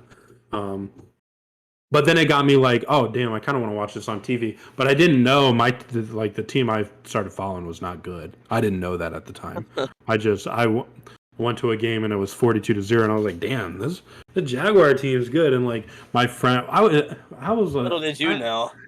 I was like 10 at the time, and like I went, and my friend brought binoculars so we could like look at the cheerleaders and stuff. Like, Oh, what? but it just got me Cut that out. interested. Beep. But I mean, You're gonna have to I can clip remember that. it vividly. God damn it. So that's why I'm a football fan. No, but that I was guess my you guys first ever already game. answered this question then. I was gonna ask how you guys become a fan of each team, but kind Oh, I guess we kind of answered in the question. Yeah. But actually, my mom was a big Giants fan, so I went through a period of time where I really liked the Giants over the Jags. Obviously, from like 2007 when they made their Super Bowl to beat the Patriots, and then 2011 when they did it again. So around that stretch of time was when I was like watching the Giants more than I was the Jaguars. Yeah, I know this is not about me, but I was a Titans fan for like my Get 'em outta here. first 2 years of life. I can't even lie. Because my dad was one because my cousin's dad was one, so he went to a Titans game. watched it, blah, blah, blah. So I was Titans fans for like a year or two. I had a McNabb jersey, and then it was just Pittsburgh. Then he always had Pittsburgh as his second favorite team, but he just, I guess, went with the Titans. But yep, I am glad it's the Steelers. That's cool. Yeah. All right, I know I asked you guys this last time, but what are the NFL streams gonna look like? The whole plan. That's a good question. Go ahead. You can Ian. answer that. Okay. Okay, well, we're gonna do a combination of a lot of different things. We're probably gonna change it up week to week, but for the most part, we're gonna do Tuesday, Thursday, Sunday. Tuesday, Thursday, Sunday. We're gonna talk about Thursday night football on Thursday. We're gonna watch games Sunday, and we're also gonna do one game a week where we commentate it. Because Pratesh's gonna go to school for sports broadcasting. So we're gonna do it so one, he can get some practice on it, and two, something he can fall back on in the future. Whenever he goes to try to get a job after he goes for broadcasting, and he can say, well, I went to college for broadcasting, but also I have my own YouTube channel where I broadcast the NFL games every single week. And then two, like, I've actually really enjoyed doing that myself. I remember when I was growing up, like 7 or 8 years old. This is going to be a nerdy story, but I'm going to say it anyway. I used to turn the commentator's volume down on Madden, and I would like do it myself. Where I'd be like, David Garrard hands the ball off to Maurice Jones-Drew. He goes up the middle. Yeah, I used to do shit like that in my bedroom by myself. Yeah, I've never done that at all. I usually keep them on for noise. Yeah. Even though commentating's awful on there. Yeah, it really is. I do need to fix that. Yeah, our schedule is gonna be especially for those games, like everything what Ian said. It's just gonna be fun. So if you guys are really big football fans, make sure to subscribe. You guys, we're only a couple months away from the NFL season. Even preseason, we're gonna go. There's gonna be so much news during preseason as well. I mean, we're gonna be on it like a hawk. It's like a hawk. So definitely, just be I'm excited. for the NFL streams. Yeah, and when they allow people to go to the practices before, like the training camp and stuff, like they allow, like, I don't know how every NFL team does it, but the Jaguars allow the public to come watch. I'm assuming most teams do that too. Yeah, it's all teams the same way. We're gonna go to those as well. Yeah, as much as we can. Planning on going to Jacksonville ones, obviously, because we're right near, but also maybe at least one Atlanta one. Yeah, and then we're gonna go to one Jaguar game and one Falcon game for sure. We might do more vlogs coming with that as well. Yeah. I was about to ask that. Okay. All right. Also, how old are you guys? Because I had that question too. Because I was starting to run out of ideas. So, 38.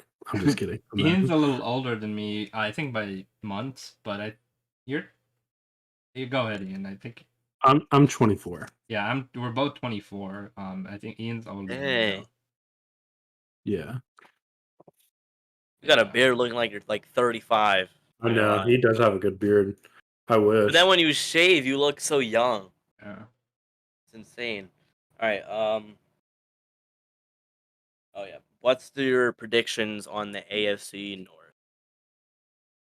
So, I honestly think in the AFC North, I think it's gonna be either Bengals or Ravens up top.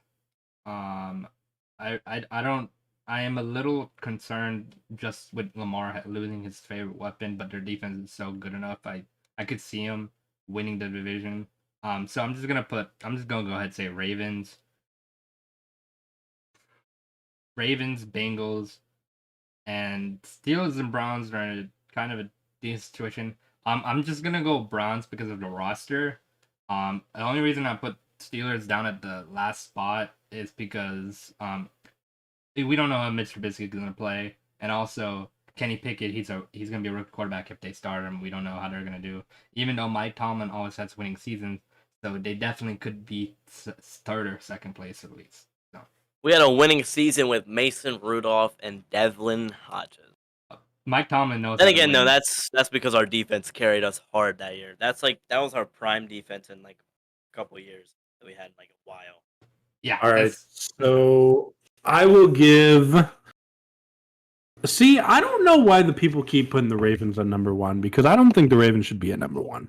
I personally think it's going to be the Cincinnati Bengals at 1, Cleveland Browns at 2, Pittsburgh Steelers 3, and the Baltimore Ravens 4. I think the Ravens have the worst roster in that whole entire division. Look, I am totally okay with that. I'll take it as long as And we're the not last. Browns. So I think the real fighting spot in that division is going to be for second and third. And honestly, if Watson gets suspended for a certain amount of time, the Browns are going to be third or fourth, and then the Steelers will take second. Because, like, I'm with you. The Steelers have never had a losing record under Mike Tomlin. Yeah, he's never had a losing record. So you're pretty much guaranteed 9 wins. Yeah. A lot of teams don't get that too. So The Bengals, I can see winning 10 or 11 games. The Steelers, I think, can win 9. The Ravens, I don't know. Like, granted, they are healthier this year than they were last year. I don't like their offense at all. I really. But I don't like their offense. I do think Lamar is getting better at throwing the football, but I think Deshaun Watson's a better quarterback. I think the Browns have a better running back room. I think the Browns have a better wide receiver room. I think the Browns have a better offensive line. And you could argue the Ravens have a better defense and a better kicker. But that's it. list goes on. And a good way to put it is Lamar Jackson is a more accurate Cam Newton. I wouldn't even say that. I think Lamar is on his own Yo. level. That's low-key right though.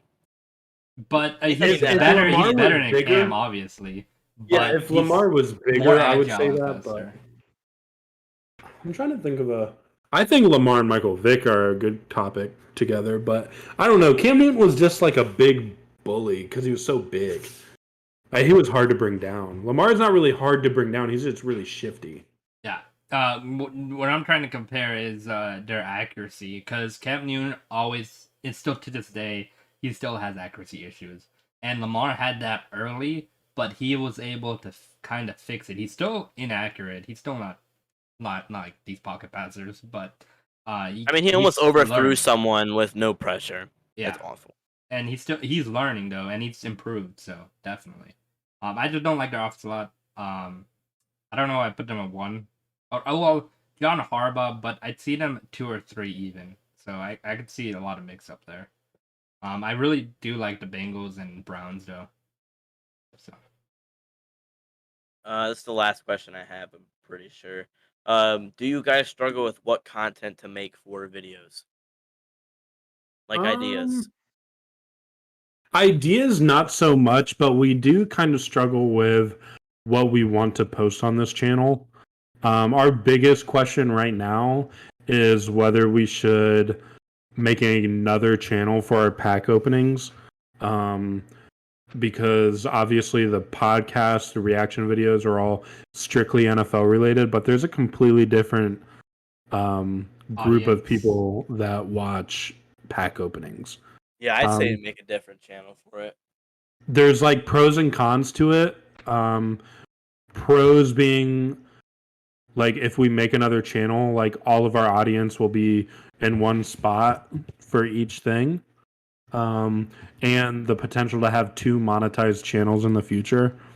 But the cons, it's going to take longer to monetize this channel if we have our content on somewhere else. So You could always just do it till you're monetized and then toss into another channel. I've brought that up as well. But like I said, we still don't know, because we don't want to get thousands of people used to watching pack openings on this channel and then switch it in the future. So we're like on the fence about it.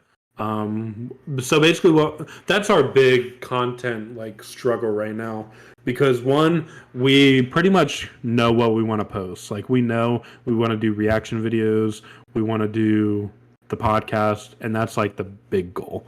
And then our other goal is obviously pack openings, which is its own thing. But Like, there's not like the good thing about this kind of content is it's not hard. So, like, let's just say take Fortnite for example. Like, trying to get content for a game is way harder because if we want, we could literally go on YouTube right now and react to all 32 teams' top 10 plays. That's 32 videos. That's videos for every day of the month if we wanted to, not including the podcast. And then when we're done with that, we can literally watch the schedule reaction, like do a schedule reaction and guess what all 32, that's another month's worth of content. And then once the season starts, we react to the games. I mean, that's going to take hours doing that. Spoiler Like it's alert, we're probably going to be reacting to NFL schedules. yeah, that's a little tip or preview to what we're going to be doing next. But I don't know. There's just so much. It's so easier to get content when you're reacting to things or talking about sports, as opposed to if you're trying to grind out clips for Fortnite and you're just having a bad day. Like, it's way harder. Way harder for gaming. Yeah. Like, you can, like, there's days when I was playing Call of Duty and, I mean, Call of Duty is a different level because you can we played 5 hours in the tournament that we streamed live on PIPodcast. And we didn't win a single game. I think the highest we got was 5th. Yeah, even our Fortnite games the other day, though, we played 3 hours and got second and third, which is a good video. But I don't know. It's just so much easier to come up with content for sports. You got more options because I was trying to record yesterday, no luck. So I just dropped it, went to bed. Yeah, like we could even if we wanted to, we could go to a football field. Yeah, and make some videos out there. Yeah, and just try to kick a field goal from 30 yards out or something. And like two guys that don't know how to kick a field goal. I mean, that would be a 10-minute long video of bloopers. That should actually be a video. Y'all should go do that. Exactly. Okay, now we gotta do it. But you know, like sports content in general is just so much easier to make. Yeah, and that's why I do the edits because there's so many ideas with people that post. Get the sound. Yeah, I think of my own idea and then I post it. Yep. And like you said, you can do the like images and then put song to it and our tribute video. Like there's just so much to. Yeah, and like when a player retires, you can do a tribute video or gets traded. Like Matt Ryan, you could have done a tribute video to Matt Ryan. I mean, I did a tribute video for Ben. I did a Netflix documentary on Ben. It actually took me a while to do, but I did it. Actually, one of my favorite videos. Honestly, what I was thinking when Matt Ryan got traded, I was actually thinking about just doing an edit of his Matt Ryan tribute. Like, literally, I was very, very definitely thinking about it hard. Actually, I just started thinking about something. Yeah. So, we were talking about the football video, right? And AJ also said that would be a great video. Do you remember the punt, pass, and kick competitions? Oh, yep. I know those competitions. Do you have those? Well, you're homeschooled, but like when you were going to school, did you guys do the punt, pass, and kick competitions? Where basically you it was a test to see who could punt, pass, or kick the ball furthest. I remember it in elementary school. I've never did it because I was in a private school in elementary, like from preschool all the way till 8th grade. High school was my first time at the public. Damn. Dude, we had punt, pass, kick competitions in school, and they would bring out the I don't know, the big rulers where it swivels up and you throw the ball, and then they go run and see how far you threw it, and then whoever the top 5 kids or top 10 or whatever it was would go back and redo it, do another try. That would be a fun video as well. We should do that. We definitely need to. You know what you guys should do? I've seen this TikTok. I've seen it plenty of times. It's where it's NFL fans, right? They get a football and they have to throw it in the trash can, and you give them a guess of a player they're thinking of. You give them a vision. But you guys should do that as TikTok videos or something. It's basically like the game Weddle, but you're doing it in a trash can. So if I throw the ball and make it in the trash can, you pick a player and give me a hint every time I make it in the trash can. I can be NFC, just on. I think that'd be a pretty good video. That would be a good one too, yeah. Yeah. That would be good for TikTok. Some really good video ideas. They blow up a lot, so. And then I also seen another TikTok also we did do 2 skits on the TikTok. We're definitely gonna be doing more of those. I have skits a lot of too. ideas. Yeah. You know, Yeah, really I fun want to do. see more skits too. Y'all should keep doing them. You know, Wyatt's World on TikTok and YouTube. We basically want to do stuff like he does. Obviously, our own. Yeah, our own style, our obviously, original, because we're not gonna copy. I mean, we could copy. I mean, look, it's working for him. That's what he He's blew just up off joking, of. guys. That's why he has a whole career right Yeah. now. So the reason why he has subs on YouTube. It's crazy how people blow up now. One thing. Wow. What we want to do is actually get a really good camera, because I know when we did the pack opening a couple days ago, the light was on the card, so a lot of the times you couldn't see the name of the card, and it wasn't a great quality. So we really want to get a camera, and when I do go to sports broadcasting or whatever, I think they give me a camera, so I think we shouldn't have to worry about that. That's your next big upgrade. Yeah. Camera. Yeah, and then we want to get a PI podcast sign for back here. Oh yeah, a neon sign over there where Ian is. A neon sign gonna be lit when we get it. That's the second thing, right? No, what? Wait, we want a camera first, and then what's the second? I think we want. I think we want. I don't know. I think we want a decent table and some mics for ourselves. Have it set up. Nice. Like my computer. mic's pretty good, but a computer too, yeah. Because we're like, if we can like put a computer off to the side and then like have all our cords and stuff hidden, so when we do pack openings, it's not like right now my cord management is like terrible. Yeah, and I've got bringing my laptop to his place every time and connecting everything and all that. I mean, Yeah, I don't mind doing change it, obviously, mine. but like if I ever wanted to make my cable management good, I can't, or I'd have to tear it up after a week because my parents are divorced, so I go back and forth. Oh shoot! Yeah, every Friday, so I can't have a good like cable management. I just that's his situation because he comes here once a week or twice a week, so like it'd be a lot. Yeah, I couldn't literally bring my computer there. My computer there the whole time. Dude, it'd be so annoying just to have to go twice a week just to bring it there and then bring it all the way back. The laptop is very easy for me though. My laptop's actually better than my computer. Yeah, he's got a nice laptop. My laptop's not bad. It's just a couple years old. I got an HP Spectre. Anyways, y'all want to see my jerseys? Yeah. Yeah. Bring them out. All right. Well, I kind of can't. I'd have to untack them all. But we'll talk about something. Yeah, go ahead. Take your time. All right. So, they're right there. Okay. Okay. Claypool? This one's Shazier right here. Ooh, that's a good one. Oh, I like that one. Devin Bush, cool too. Here. All right. I got a Pat Fryermuth right here. Actually, I can probably show you. Well, I mean, you can see the. Oh, my man's a Steelers fan for real. Right there. And hold on, give me a second. I'll be back with 2 more jerseys, I think. Oh, wait, actually, I got one. I think this is a Big Ben jersey. I can't. Yeah, this is. 100%. My man's a legit. Ben. Right. Ben. I got another jersey. I got more of my dad's too. I got 2 TJ Watts. I got a Deontay, another Chase Claypool. I got Najee. Hold on, I'll be right back. Okay. No, you're good. Thank you guys for joining us on the stream. We do podcast Tuesday, Thursday, and Saturday and Sunday now at 10 p.m. Eastern. Time will change. No, we got another Steeler fan in the chat.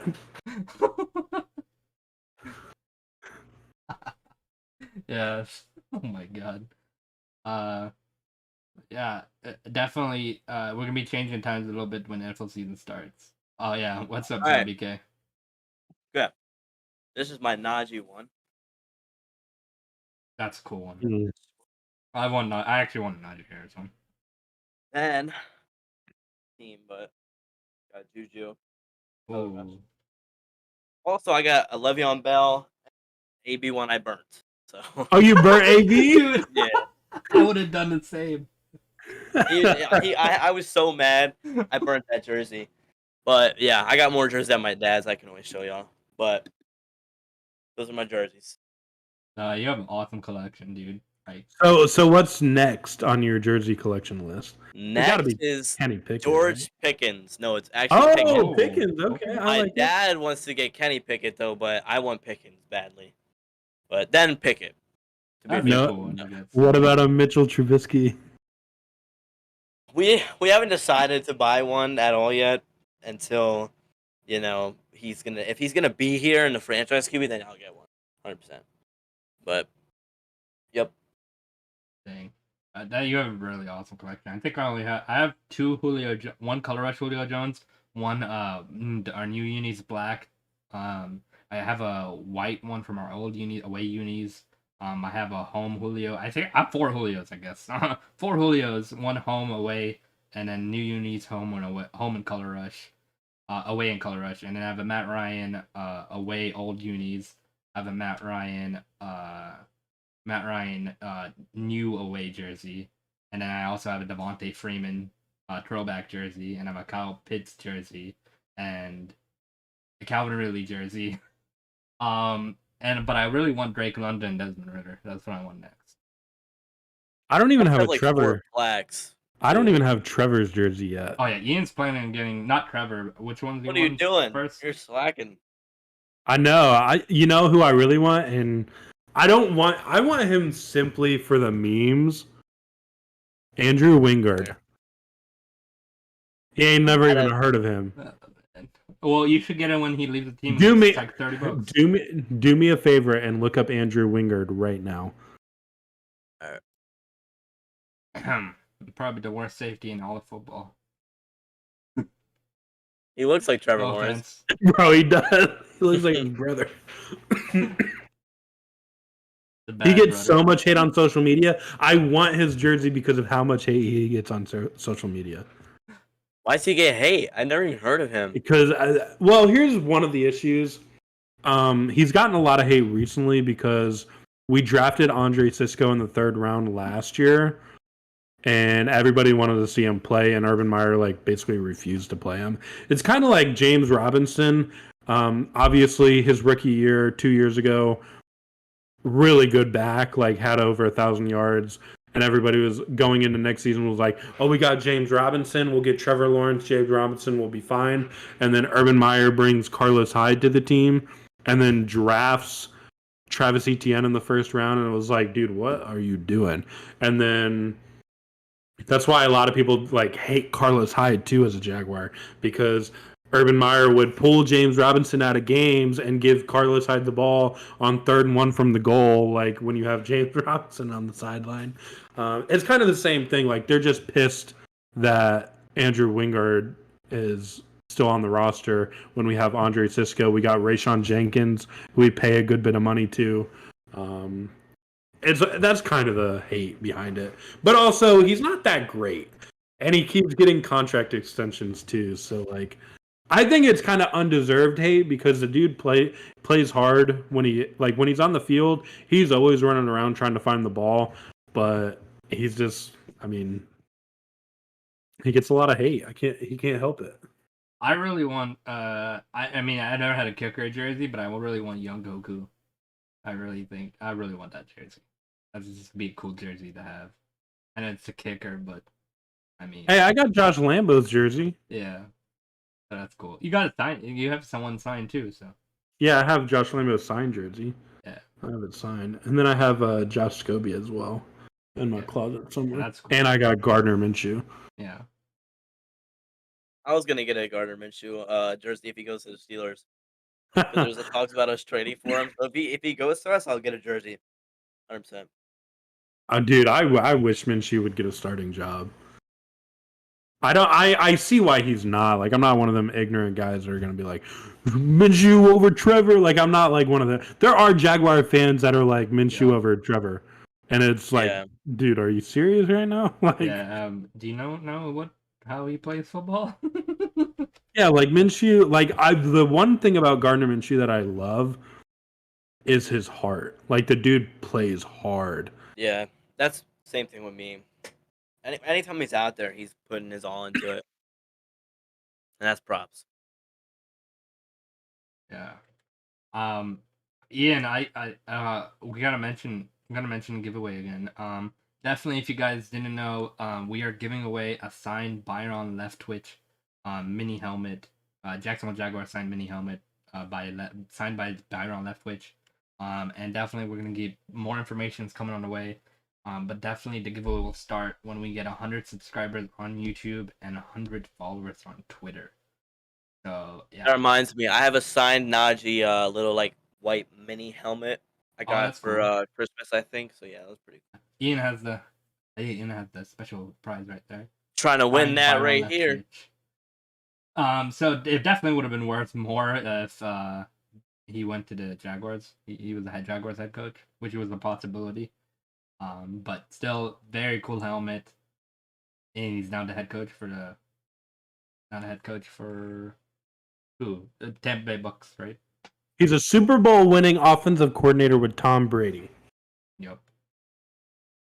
So it's still worth a lot, and it's worth a lot to our hearts. Byron Leftwich was a solid quarterback for us for 3 years. Yeah. It's not his fault that David Garrard beat him. I mean, it is his fault, but you know what I mean. Yeah. One last topic I want to talk about, right, is Kyler Murray.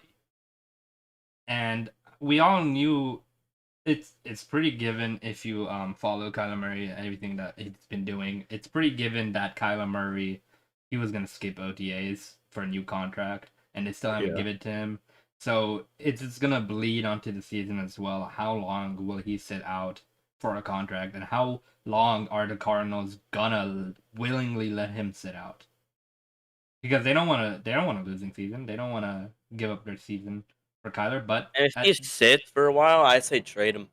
Yeah, get a huge thing. Like, I don't know. He's probably worth a lot to some other teams. Trade him for a huge package of something. I don't know. It seems like he doesn't want to play. So yeah, there was talks when the people saying they're going to trade him is the Falcons, but now we got Desmond Ridder, so I can't even be hyped for that anymore. But I really don't think they want to trade him. Yeah, anyways, I don't see a situation where they trade him because that organization they think of Kyler as their franchise quarterback, and I don't think anything's going to stop them. Make them trade Kyler. And Kyler can just sit out if he wants. It's going to be kind of something to see as we go along, because Kyler is a really good quarterback, and Cardinals don't want a losing season. The last 2 seasons, they've started hot, but faltered, missed the playoffs 2 years ago, and then this last year, they started 8-0, or 7-0, and they lost a lot of their games second half season. Well, the Cardinals, I mean, let Kyler Murray sit. They got Colt McCoy. They got that boy Colt. He did win games last year, to be fair. I'm just saying that roster is stacked. You can. But yeah, I forgot D-Hop's going to be suspended. Damn, they lost Chase Edmonds. They lost Chandler Jones. Most likely losing Kyler Murray for a few games if he decides. Who are the receivers then? They re-signed AJ Green. Yeah, they got AJ Green. They have AJ Green, Andy Isabella. Okay, but real guys, come on now.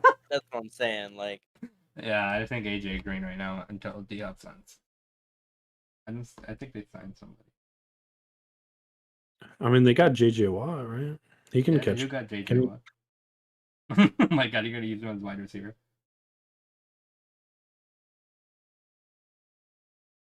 JJ Watt. I mean, in men, they use him as a tight end, so who knows? Oh, they got Marquise Brown, didn't they? Oh yeah, they just we're right. idiots.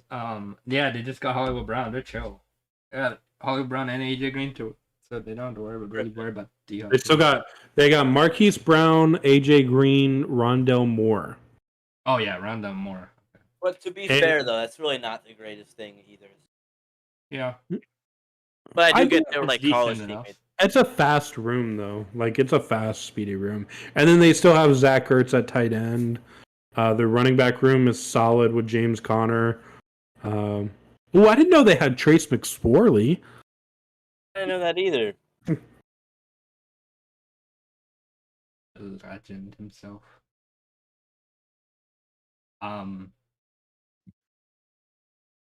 Yeah, thank you. Thank you guys. Thank you, Vital, for joining us on this podcast. Thank you for being awesome. Definitely. If they reschedule a Fortnite tournament, guys, I don't know. Ian, do you know if they're gonna reschedule it? I don't know. I haven't heard anything yet. But if they reschedule, we'll probably go live on the channel again, live streaming the Fortnite tournament. But yeah. we wanna thank AJ and Zombie for chatting with us for a little bit. Guys, we will be live again Thursday. Sorry, today's Tuesday. Today's Tuesday. We just went live 2 hours ago on Tuesday, so we will go live again Thursday at 10 p.m. Eastern. Don't miss it. You guys don't want to miss it. We might have something special going on. You never know. Yeah, we always have something going on. So thank you guys for watching the stream. Appreciate you guys for sticking with us. I hope you guys enjoyed everything. Vital, thank you for joining. Yep. Vital, Gotcha. Thank you for being special and being awesome. Definitely welcome back anytime as well. So, yeah. Thanks again, and thank you everyone who's watching and who's gonna watch after the podcast over on YouTube. And don't forget, signed vinyl left Twitch helmet. 100 followers on Twitter and 100 subscribers on YouTube will be doing a giveaway. So thank you guys for watching the podcast. We'll see you guys Thursday. Peace. Thank you for watching the PI Podcast. Make sure you subscribe and tune in next time so you don't miss the latest news in the NFL world. You can also follow us on TikTok at PI Podcast and on Twitter at PIPodcasters. Until next time.